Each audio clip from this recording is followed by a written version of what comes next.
So why are you at the Occupy Houston protest today? I am against the Federal Reserve stealing and robbing from everybody, and against the central bank. Very nice, very nice. Are you going to be at the Federal Reserve on Allen Parkway Saturday?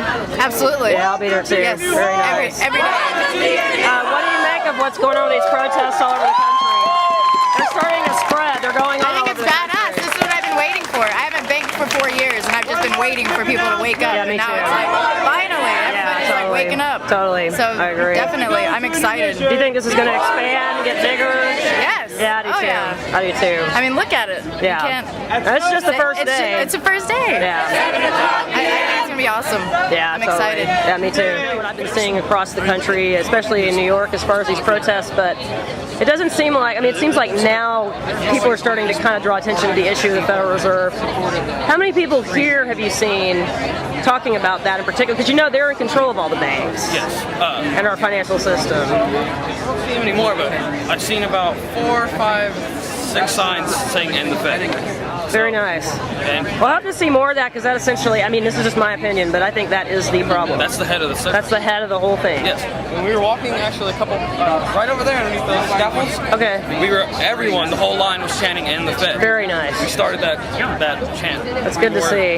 People were chiming in. Because all these other problems are just like a subset of Yes, exactly. what they're doing. And they've been doing this for years and years and years. Exactly. Since when? 1913. Yeah, 1913. Yeah. Yes. Exactly. Yeah. Germany is pulling out of the European Union. Are they really? Yeah. No They're- shit. They're Already going gave back to the orders. Deutschmark. Yes. They already Good for them. Their currency. They're already printing it. Again. They're already printing it. Well, I'd love to see the day where we get rid of the Fed and we print our own money the way the Constitution outlines that by the Treasury. There were It's two the way ways it's supposed to to go be. I about don't it. understand how it's I- like that anyways. There was Well, because in 1913 they came in after they went to Jekyll Island. All these really powerful bankers.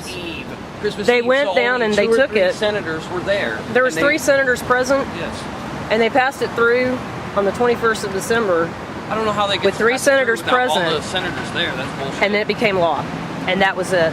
That's And when bullshit. Woodrow Wilson looked back at that, he said it was basically the biggest mistake. He knows he had put Yeah, this I country told like y'all in Woodrow total Wilson. slavery for the rest of time.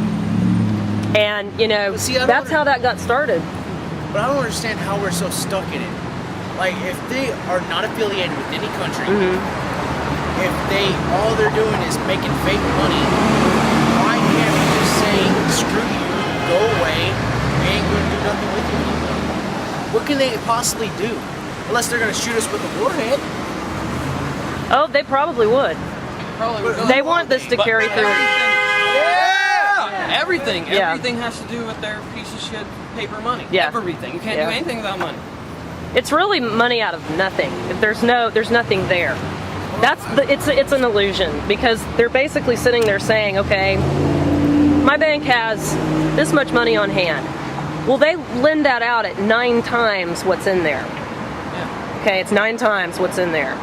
They've been using this system forever and ever and ever. And why it's so our cheap. banks here use the same formula because they invented it years and years ago, decades ago. It's been in practice for forever. It's just gotten more and more. It's like a virus. It's been spreading out, spreading out, Think about the spreading zombie out. virus. What I don't get, this is just my point of view. Say we do get rid of the Federal Reserve. This is the way I think there should only be so much money printed, period. I agree. So much. Absolutely. Period, that's it. I Everybody gets completely a agree with percentage you. of it, and then you get a percentage of what your income, your economy was before. Yes. Whatever your net worth. You get a percentage of your net worth, and then every individual gets a certain amount, and then that's it. It's spread I out couldn't agree with you perfectly more. evenly. No more is printed. No more is taken That's away. right. We went down the wrong path. So what are you here to protest today? I'm here to protest the top 1% controlling Okay. the interests of the 99%. Okay. I'm here to have a voice, to lend a voice in support of the Wall Street occupation. Awesome. In hopes that if we continue to speak out, that our politicians will hear us, because they're not hearing us now. No, they're not. And I I'm agree. very concerned about the direction our country is Me going. too. Do you think that the 1% is the Federal Reserve Bank? Do you know who they are, the Federal Reserve Bank? I just know that they're the wealthiest in our country who have certain things that they want, and it seems they've usurped what the rest of us are needing and wanting in our society, and they're changing the dynamics of our society, which it's good to have capitalism, but there has to be a balance. There has to be a balance. That's why I feel that unions play a role, because that's a counterbalance to the corporate interests. So there has to be a balance in our society as what's good for society and what's good for capitalism. Right. There has to be a balance. You do know that the Federal Reserve is actually a private offshore central bank? Did you know that? I don't know if you were... I know that the Federal Reserve, I did know that they are separate from it, that the government is not supposed to control them. Apparently Boner doesn't realize that, nor Cantor, since they wrote to them and tried to dictate what they do. But yes, the Federal Reserve is supposed to operate separately. And, it does. Yes, it very much does. so. And it's actually, it was started from a meeting at Jekyll Island back in the early 1900s through a very elite group of bankers, offshore central bankers that lived in Europe. And they came together and they brought this plan together to put together a bank that would control everything financially that goes on within our country. And they passed it through Congress in 1913 in December with 3 senators present. It was at Christmas time. And they called it the Federal Reserve. They knew that if they called it anything but the Federal Reserve, that the people would know that it wasn't federal. It's actually a private offshore central bank. It was fronted by this group called the Rothschilds. And I don't know if you know anything about that family, but they actually began this whole process with people like the Morgan family. So it's interesting. It's something you might want to look into, but that's actually the problem here, because they're pulling the chains of all these big banks, which pulls the chains of Wall Street, which pulls the chains of our politicians. So it's a trickle-down effect. And so that's really the problem is the Federal Reserve. okay. They're running the whole thing. But there's a big rally on Saturday down at our Federal Reserve Bank on Allen Parkway. You should go to that because they're going to talk all about it for the day. It's out here chilling, man. It's out here with the rally, trying to do what's right. Let's keep secret. You feel like it's not, for instance, I got kids, so I'm trying to do what's right. I got a family to take care of. There's not enough jobs here in Houston. At one time it was a lot more. I want to know what happened. What's the problem? From what I understand, they're sending all the jobs overseas. Why are they doing it like that? Do you know about, have you ever heard about the Federal Reserve Bank? Federal Reserve the Federal Reserve Bank? Yes. Do you know, you do know it's not a part of our government? Exactly. Okay, so you know about that. Yes, okay. Because I see that as the biggest problem. Yeah. I mean, that's just me. Other people are kind of saying some other things here today, but I'm just trying to tell them that this is really seriously the problem. Exactly. To me, because those families that control that bank control many other things, like our media, our water and food supplies, everything that is basically, oil, they are running all that through all their front groups. And they're also very active in the IMF and the World Bank. The same family, the Rothschilds. The Rockefellers. And the Rockefellers, exactly, which is, they work very tightly together. But they're in charge of all these different big groups. And so everything that we're seeing is a subset of what they've been putting together for years. It's a big plan. And they've been putting this together for years and years and years. Everything we're seeing right now, it's the culmination. I agree. Of what they want that plan to be. Form a one world government. Right. And they're doing it very slowly. They've already got the European Union. There's supposed to be an Asian Union and then the North American Union. Exactly. So there's going to be 3 first, and then they're going to consolidate all those into one. And then they'll have the one world currency. So that's the goal. And they're so far doing a very good job. They're doing an extremely good job. They've been this for years. I mean, they've been going down through the Order, Trilateral Commission, Council on Foreign Relations, even groups that are beyond that, to where they sit back and they plan these things. And that trickles down into Wall Street, which trickles down into the government, which then, of course, trickles down into local and city governments, states, and here we are. And that's where the problem is. I might note that I really appreciate the fact that you mentioned the Rothschilds, the Morgans, the listen. Rockefellers, but at the same time, do not sound like an idiot, delusional conspiracy nut. So congratulations. Thanks. Well, I just read a book that woke me up to that years ago called The Creature from Jekyll Island. I read that thing 3 times. Mine was Highlighted. Not Dare Call It Conspiracy. It was an old book from the 70s, but that one was kind of rife with a lot more.